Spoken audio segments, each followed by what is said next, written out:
Yo, what's going on, Baki?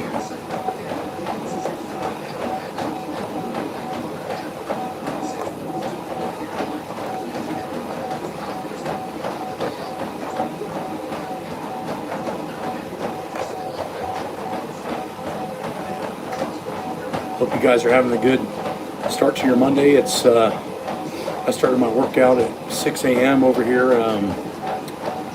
Arizona time.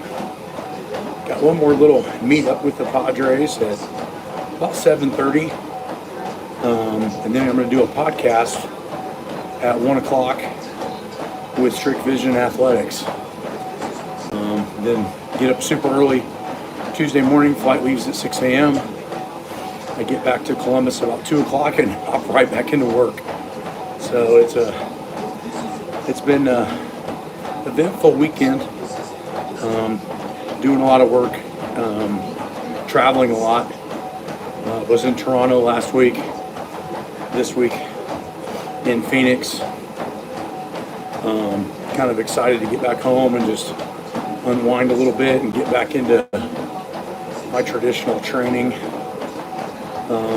If you guys want to follow any of the stuff that I do when I travel, I have a travel manual on the website at wenningstrength.com. I think you could do a treadmill talk while doing the manual treadmill GPP. I'm not sure what that means, but if you guys want to see the travel manual, it only takes a couple of bands to do. I made it for my motorcycle rides. It's kind of what I do as a little break from the gym when I travel, anything less than like say 3 to 5 days. So I still follow the same workout kind of routine, but I just give my body a break and just use some band, and just get the muscles moving, give the ligaments and tendons a break, which is exactly what I would recommend for you guys. Don't get caught up too much in trying to maintain your workload when you travel. Sometimes it's just not possible. No, I don't do chest and arms like what you would think, Carl T. If you want to see kind of the workouts like I traditionally do, I post those on top tier Patreon, and we have 1,100 members on there now, of what I do and how I stay. This is actually an elliptical. Both the treadmills at the hotel are being used, and again, I really am a big fan of rotation of means. So this was open. This is what I used. So I like to mix up. I think people get caught up in doing the exact same thing all the time. Same thing with weight training. Cardio has to change too. So if your goal is not necessarily being able to walk 15 miles or run 5 miles or whatever that goal may be, make sure you're mixing up your cardio as well. One of my favorite modes of cardio is 1,100 members total. I think I have 275 or maybe 350 a month, and then I have about, I don't know, maybe 300 or 400 at 25 a month, and then 200 or 300 at 10 a month, and I think like 150 at 5 a month. So it would be awesome to have 1,100 members at 50 a month, and that's going to be the goal eventually. But yeah, we're still working towards that process. I think we got to figure out a way to get rid of a lot of the static noise that's on social media and get normal people on Patreon following smart workouts versus just stupid shit they see in a magazine or on some fitness influencer's channel. But it's a weird market right now, and I find that a lot of the top guys in the world are all struggling with putting out proper information and getting it to people while also being able to support what they're trying to do. But anyway, with that being said, same thing with your lifting. You guys need to rotate what you're doing, put different pressures to the joints, make sure that your body is not becoming accustomed to how you're doing. The manual for 5 to 8-year-olds is done. I think we're still working on like the front page and all of that. So if you need testosterone, that's what you're asking, go to a fucking doctor. It's not uncommon for doctors to prescribe testosterone or TRT replacement. And so I think that, going and getting the proper blood work and finding the right physician, if you're needing testosterone, is going to be your best bet. It's still considered a legal drug if you buy it, over the market. I've always done it legally. And I've been doing it for about 20 years. The elections. Oh, you want to get into this real stupid shit, huh? Well, as a small business owner, I'm always at least supporting more of a Republican thought process. Every time Republicans are in office, small businesses tend to do better. The economy does better. And I feel like the government should be focusing on economy, jobs, things of that nature, and staying out of personal choices. I think this last electoral decision in 2020 was not a great idea. I think it turned America the wrong way. I think we were worried about a lot of, I would say, individual problems that really don't matter to the country, and to the rest of the world, it made us look pretty weak. So I'm just not, I heard a really wealthy guy that I used to train, he's worth about $150 million, tell me about 15 years ago that, when you're under 23, 24, your views are mostly Democrat. And then as you hopefully get more business savvy and understand the economy, you turn a little bit more Republican. I think the government worried about transgender stuff and sex change operations, and I think to me it's just that's personal decisions that don't need to be involved with the government. And I think we saw a lot of small groups of people trying to run the economy and the government, with their liberal views, and what happened. We had massive increases in inflation. Most stocks were not good. Investments were bad. Global reactions to what we were doing was bad.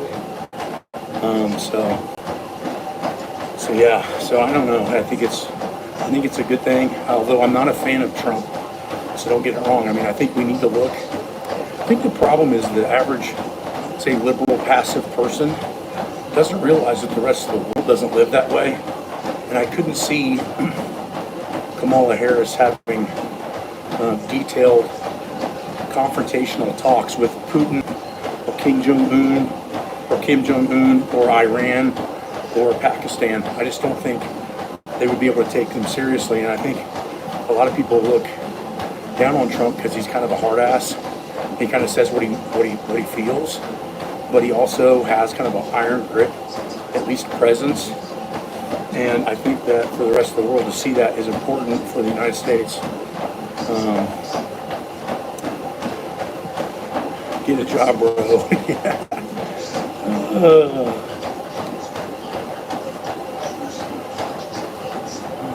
If you got questions on like the gym, like how much it runs or anything like that, go on Patreon, Hina Hensley.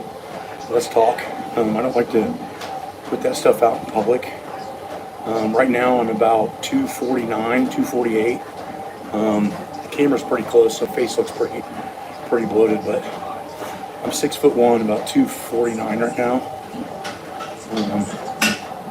So yeah, at least he's got some balls, and I think that you're going to see a lot of different things change around the world because of the election, and because they're realizing that Trump will step up and be at least a hard ass.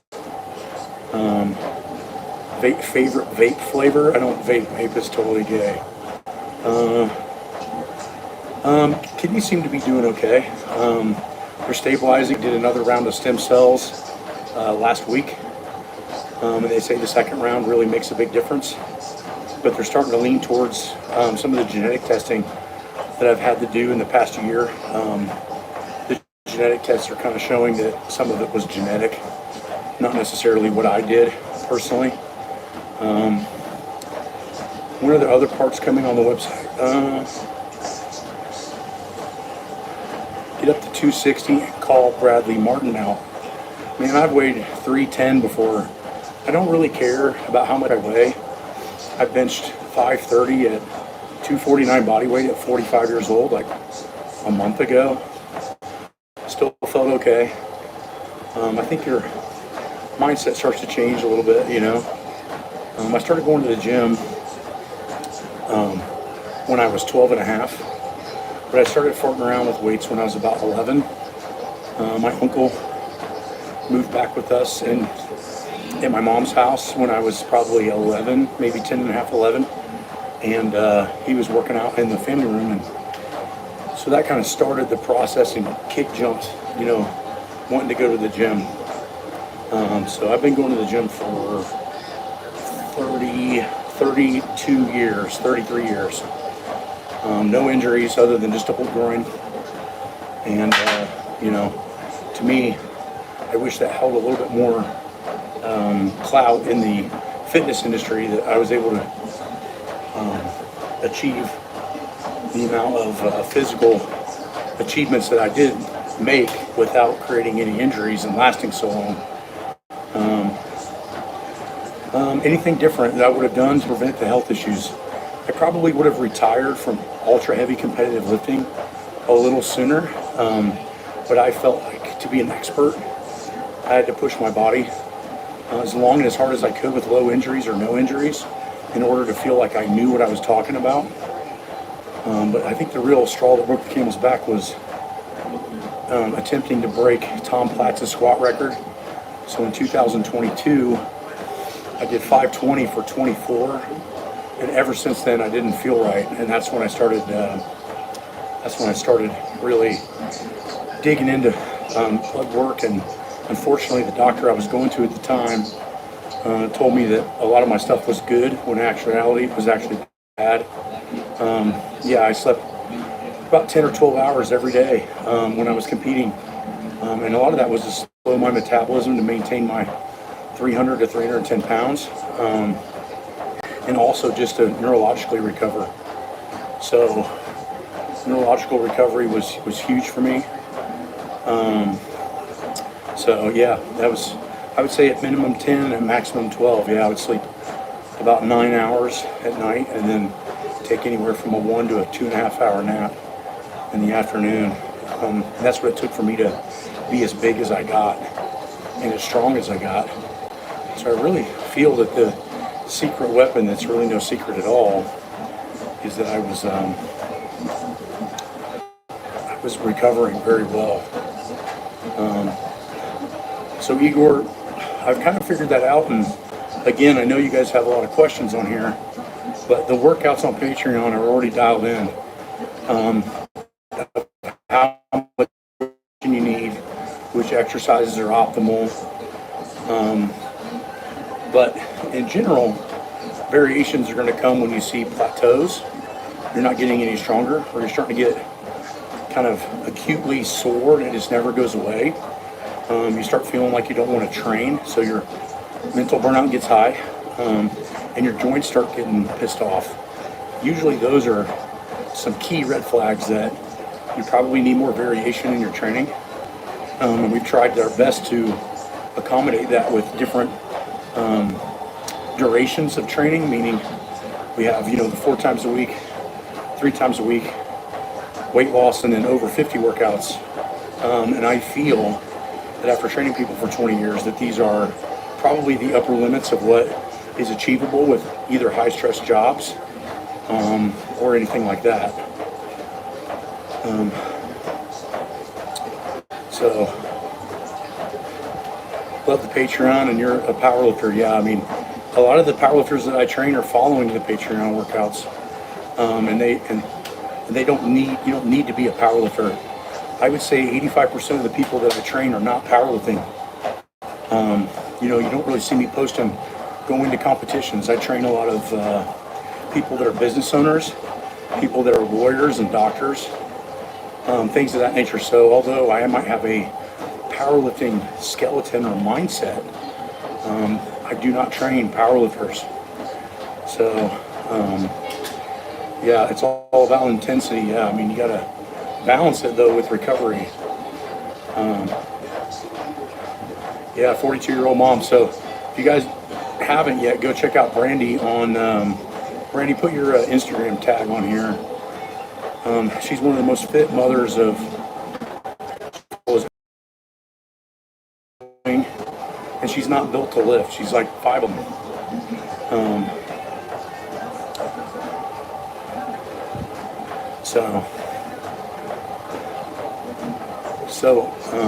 Again, Hina, with those kind of questions, just come on Patreon and we'll talk about that, because there's a lot of things that I think you might be missing with the Russian thought process. Yeah, so Brandy's, living his dream, 5'9", absolutely gorgeous, mother of 5, just a total badass all the way around, and follows what most people would consider a powerlifting workout, and all she's trying to do is stay fit and be a good mom. So again, you need to break mindset of things are only for powerlifting, or things are only for football, or things are only for baseball. I just had this conversation with the Padres. Brandy Mutsy, roids is called cheating. I don't think she takes roids, dude. So I think you're kind of out of control. Anavar, don't worry how I know. Sure, buddy. But yeah, sport is sport, and the problem is most people don't have a generalized base. So without that generalized base, the training gets very confusing, because the traditional pyramid of training specificity is too often overused, and generalities are often ignored. Well, I think this is good for live. I'm starting to get to the heart rate where I'm having trouble kind of keeping conversation. But if you have any detailed questions, like I said, just join Patreon. I look at that every 2 to 3 hours and answer questions. Again, strong is strong. Regardless if you're trying to be a powerlifter or general fitness, you need to be stronger. There's papers out that correlate leg mass and strength with mortality. You have a lot of things talking about the positives of posture with weight training. All these things are super crucial for you to maintain as you age. The Louis, yes, this question. Again, it'll be on Patreon, but I got to get home first. I'm still in Arizona. I'm still working with the Padres. I can't do stuff right on the fly. But I'll have to research a little bit what you're talking about and get to that. But yes, this was an insanely smart guy. But yes, this only had access to a handful of the Russian coaches, and a handful of the other ones were doing things quite a bit different than what he saw. All right, dudes, see you later.